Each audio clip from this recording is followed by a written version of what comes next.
আর দেব 2 চামচ মতো ভিনিগার।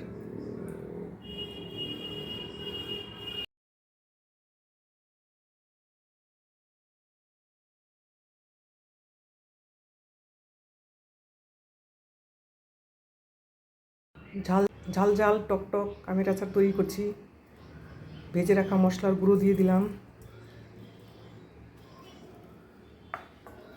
কটা কাঁচা লঙ্কা দেব,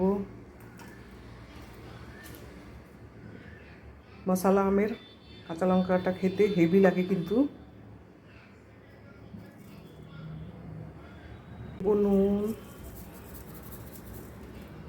নুন তো বেশি লাগবে। স্বাদটা আরও বেশি বাড়ানোর জন্য দিয়ে দিচ্ছি বিট নুন।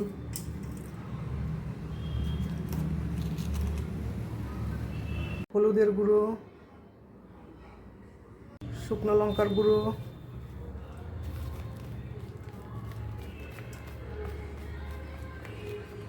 এবারে দেব সর্ষের তেল। তেলটা আমি গরম করে ঠান্ডা করে নিয়েছি।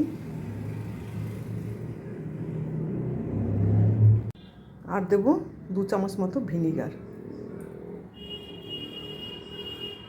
মাখিয়ে নিই। এই মশলা আচারটা খেতে যা লাগে না, তোমাদের আর কি বলবো। এই মশলা আচারটা আমার কাছে খেতে দারুণ লাগে। মাখানো হয়ে গেছে, এবার একটা জারের মধ্যে ভরে রোদে বসিয়ে রাখবো। জারে ভরে নিলাম, এবারে মুখটা বন্ধ করে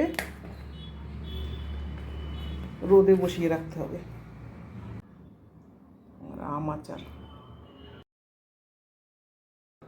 বেশিরভাগ লোকে আমটা একদম তেলে ডুবিয়ে রাখে, আর আমি দেখো এরকম মশলাদার শুকনো শুকনো আমের আচার হবে।